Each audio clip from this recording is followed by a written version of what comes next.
if and only if there will be a point to negotiate, those are the critical questions that we need to ask. Who gave the order to go and raid people who had gone back to their areas and had settled, and demonstrations were over and the thing was done at night, you know? So that was a very erratic decision that was made from the government, and we condemn very strongly.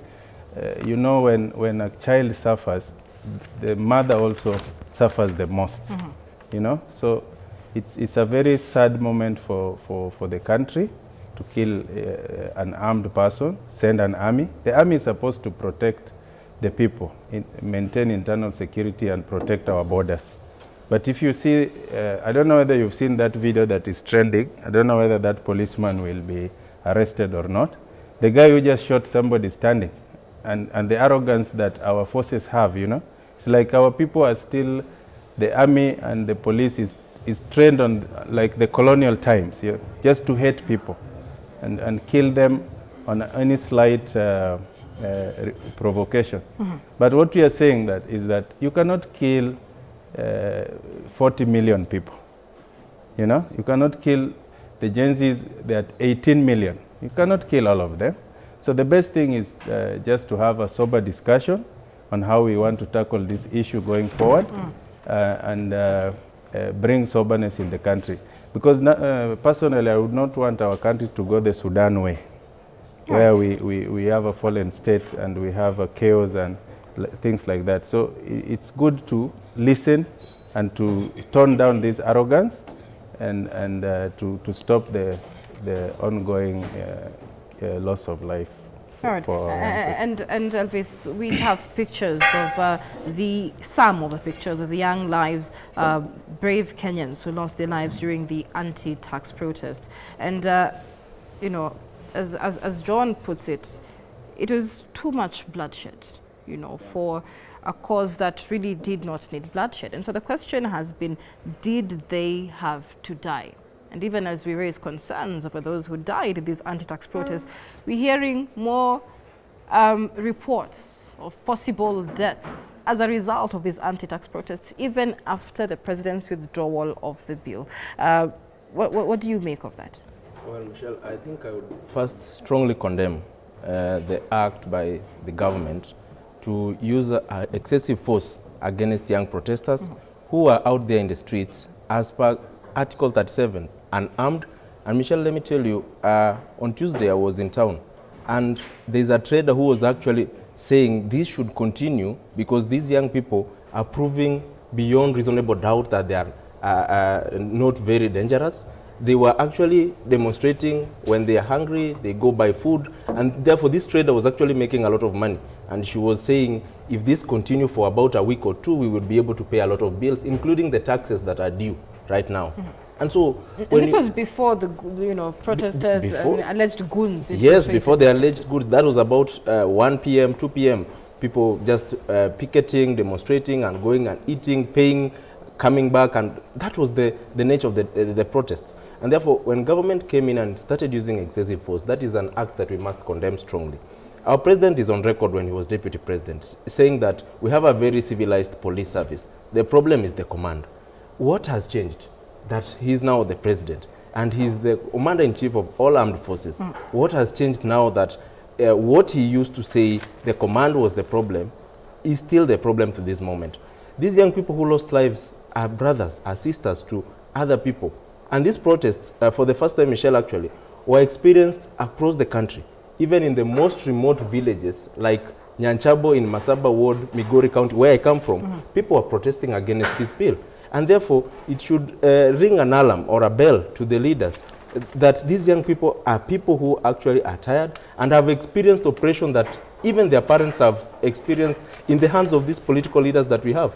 Michelle, let me tell you right now, if you go back into the villages, you'll find that most political leaders have held the communities at ransom because of the powers that the government has given them, especially the CDF that now they are running over with.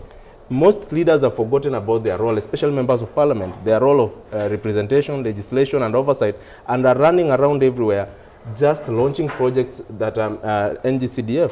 I think that is where the rain started beating us, where the government decided to give up on its mandate. Important functions like security, it's members of parliament who are now constructing police stations. So how do you expect the policemen there not to actually toe the line for these members of parliament? It's members of parliament who are constructing schools. So teachers, parents are always afraid. And these Gen Zs have seen this. Most parents have been begging or have been going down to beg even for bursaries. And these Gen Zs have gone through that, have seen their parents going through that, and are now awakened, and they've come out and they're saying, no, this cannot continue. The leaders are supposed to do what is right. And it's very unfortunate that these liberators, actually this week was a revolutionary week, but liberators have lost their lives in the line of duty. It's very unfortunate that the government had to use live bullets against young unarmed Kenyans and kill a number of them, others still in the hospitals. That one was very uncalled for, and we really condemn that, and we hope that the president can actually go back and revisit his words, that we have a civilized police service, the problem is the command. So what has changed? He is now commander-in-chief. He should actually take action. All right, and advice, of course, there's been a lot of concerns raised over human rights violations in the course of these anti-tax protests, especially the use of live bullets on very young protesters, so to speak. President William Ruto did not quite pronounce himself with regard to the issues of police brutality and excessive use of force. In fact, if anything, human rights activists say the president may just have fueled the police brutality by only referring to the rogue elements or organized goons that had infiltrated these protests. What are your thoughts on the handling of the government's response to the concerns of police brutality? Thank you, Michelle. And looking at those faces, and they were earlier on the screen, and it is sad because those are young people, those are the Gen Zs, those are people with quite a very clear path and a bright future in their lives. I'm sure those are people who had not just even lived half their lives. So once again, I would just love to condole with those families and with everybody who was actually able to lose their lives in such light. Now, then coming to the question of the handling, I agree that the use of force, and it's not even a question of not everyone can be killed. It should be a question of not anybody should be killed in the first place, because when people are exercising their democratic right, we should be able to allow it that way, because that is what our constitution provides. And therefore, it is unfortunate that on this day and era, we are still losing lives through demonstrations that we have actually enshrined and given ourselves through the Constitution 2010. So it should not be about how many can be killed. It should not be, the conversation should not be that not all of us can be killed. The conversation should be that nobody should be killed, because no life is small enough, because it can be anybody. It can be your sister, it can be your brother. So it should not be anybody. And then now, when coming to the conversation about what human rights activists and other people are saying about the president and his response, I agree that the president really, because this is his government, he really must be able to come out and pronounce himself in light to the deaths of these people, and just say what exactly was his command and what exactly were the police instructed to do. And be that as it may, in all fairness, I say we must be able to look at both sides of the coin, because we cannot be able to also extremely be unfair in vilification of the president when he talks about a few rogue elements that were able to be in the protest. That's why from the beginning I said that the Gen Z agenda has a very clear path, and the Gen Z have held very peaceful protests. Before this protest of Tuesday, there was the other protest, and we're able to see no casual, there was no nothing, because it was extremely peaceful. So we have also opportunists who are taking advantage of the demonstrations, and we must be able to call it as it is. When you go to town, there was a lot of destruction of property. There was a lot of businesses lost their money. We have business people who are extremely intimidated. Up to today, when you go to to town, you'll be able to see buildings that do not have their window panes and that. Those were not Gen Zs. Those were not Gen Zs doing demonstrations. Those were a few people who wanted to take advantage of a worthy cause to now explore their personal, extremely personal agenda and a political cause. So it's both sides of the coin, that yes, the president must be able to come out and be able to speak to the reality of these and just be able to assure, because he said it himself, that our security as Kenyans is his utmost concern. And I think as Kenyans, and our security being his utmost concern, it's also the security of those young people who lost their lives and the security of every other person who lost their lives. And be that as it may, our security is also concerned, the president's concerned in terms of the business environment. We are sure that we don't want to be seated in this studio and we get attacked. That will not be a demonstration. That will be a criminal activity. Business people cannot be on the streets of Nairobi doing their businesses and then they lose their property courtesy of a demonstration. That is not a demonstration. That will be a criminal activity. So we have those people who want to take advantage of a worthy cause to explore their personal agenda, and government must also protect Kenyans from those people. Right. Because the business people are not the ones who are implementing the finance bill. The common people on the streets doing their own businesses are not the ones who voted for the finance bill. So they must as well be protected. So it's both sides of the coin. All right, and so then, Elvis, a divide has also been witnessed or emerged, so to speak, among even proponents of the anti-finance bill protests. And this was largely witnessed yesterday, which was the culmination of the 7 days of rage that had been organized by the protesters. But the turnout obviously not as big. Some said we've achieved what we set out to do. But many felt that there should be a continued push for more. They want to see heads roll. They want to see drastic changes within the governance of this country. And so when we talk about issues of human rights violations, such as excessive use of force, when we have questions of shaky internet connectivity and the answers being given by the telcos are raising more questions than the answers that they are giving, are you satisfied with the president's efforts to maintain a democracy, especially within the period of these anti-tax protests? Well, Michelle, I think my opinion would be, first of all, I welcome the position that the president took. Of course, after realizing that the people were really agitated and that the direction that we were taking was not actually the right direction for this country. And so when you realize one thing about these demonstrations is that these demonstrations, the young people were not mobilized by any single individual to come out and go to the streets. Right. And that is why it was an issue-based demonstration or protest. And when the people or the young people felt that their issue at least has been not solved, but has been addressed, most of them yesterday, you realize that they did not turn out. They are giving benefit of doubt to this government to now actually go back and rethink and see how best to work with them, and of course how best to collect the revenues that they were wishing to collect. And some of the things that the young people want to also the government to address is the issue about how do we manage what we have, because that has been the problem. The country is not, we cannot say that we are a bankrupt country. We are a country with resources. The question should be, how do we utilize these resources? And most young people are agitated because our leaders have turned out to be very arrogant. And what they are portraying, and you see these are people on media, these are people on social platforms, and what they keep on portraying to these young people, that they have limitless amounts of money, that the young people are surprised and are wondering, where does this money come from? Right. As a young person, you do not have access to this kind of money, but you keep seeing on leaders buying new cars every day. These leaders flying over you every day. When you are struggling on traffic, trying to get into town, these leaders are flying left, right, and center.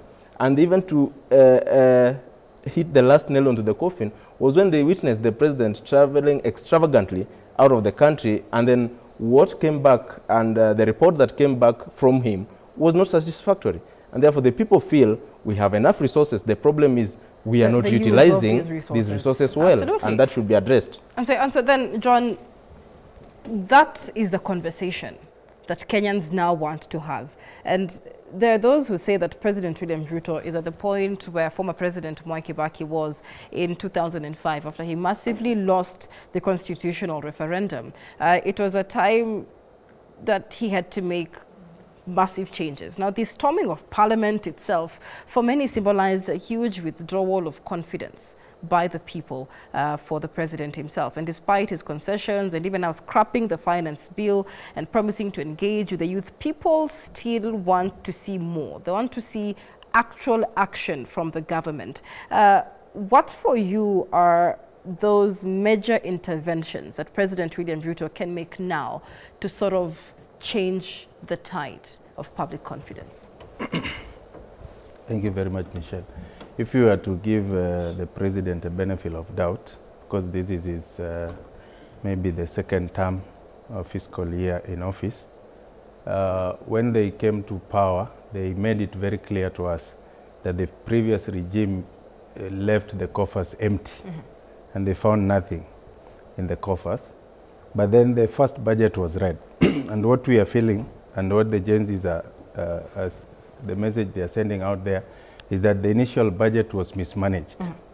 Because you can see they are floating certain budgets on the watches people wear.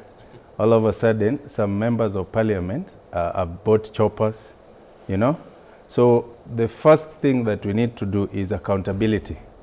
If we are to sit on a table to discuss this thing, we want to know how the previous budget was spent. That is number one negotiation. And if some money, instead of coming to us with who have little money, why can't we recover the monies that were misused by his cabinet? And we want to know exactly, because even if you look at the current budget, you will see a lot of billions allocations to different departments. If these monies were to be used for the purposes that they have written, then you can see robust economic recovery.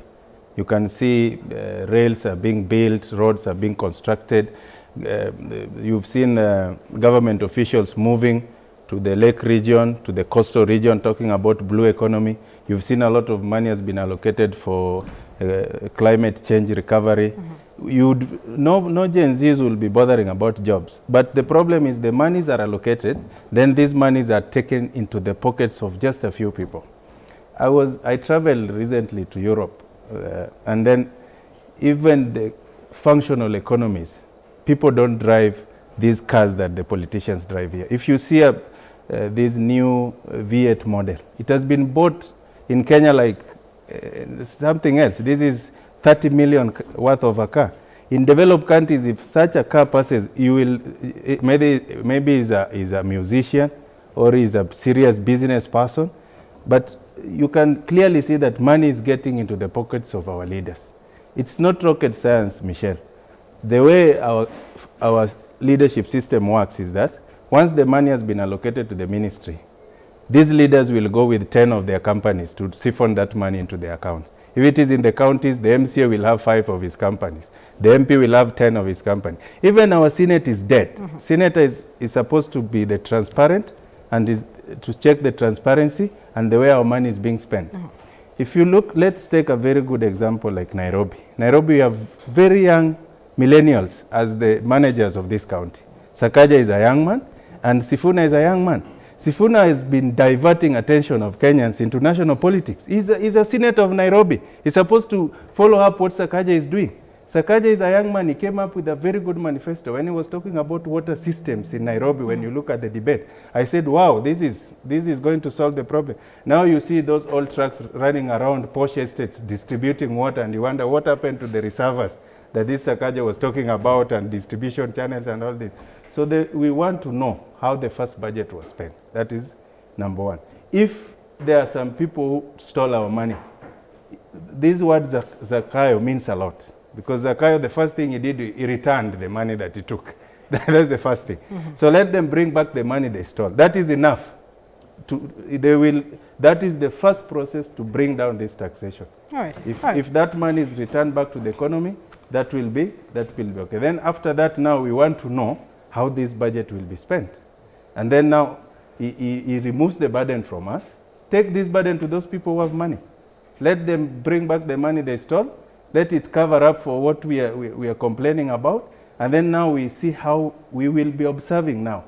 The budget is very clear. You know, this country, the process of doing things is very clear, but the implementation is the problem. Okay, so we'll be speaking about the budget as well, and we'll be on standby with the front page of the Standard newspaper as we discuss the move, some of the measures that Kenyans want to see instituted, including the reconstitution of the IEBC, so they can have a mechanism of showing their displeasure with members of parliament who they can recall should they wish to. But let's take a look at some feedback on what you are saying this morning. Do speak to us and ask questions and comments. The hashtag is New Dawn. You can speak to us on X at K24 TV as well.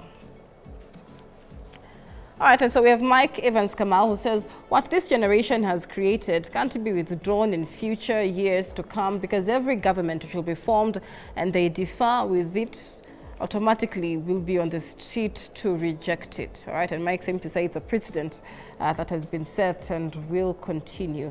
Victor Lee says, but I can see the protesters are doing their thing alongside the KDF. We love you, our disciplined force. And that's with regard to the KDF deployment, which the High Court, remember, has okayed for now. Freaky says, you guys at the top have taken wrong decisions these past few days consistently. The consequences are immediate and immense. The government doesn't respect the Constitution. And we have Marara One, who says, every institution is utterly compromised, fueling everyone's rage. Stella Amolo says, now it's very clear that CJ Kobe must follow Ruto out of office. All right. Freddie Mokia says, those of who government, the who of this government is just a scum. How can one person run the three arms of government? People are just like their robots. And we have Narima, who says, criminals have technically spoiled all the gains Gen Z made by getting the attention of the president. The next thing could have been to give their demands, e.g. a lifestyle audit to recover stolen wealth and cut wastage as well. All right, so that's what Kenyans are saying this morning. We'll be discussing some of your thoughts and comments after we take this break. Do keep on sending more as we have a conversation on the top stories that have made headlines this week and what Kenyans want to see in the country moving forward. Do stay with us.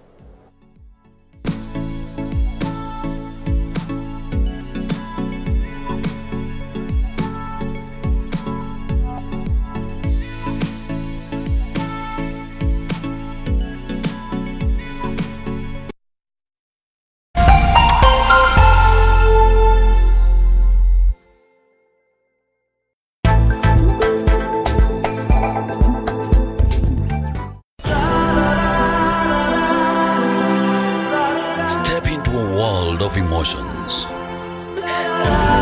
relationships,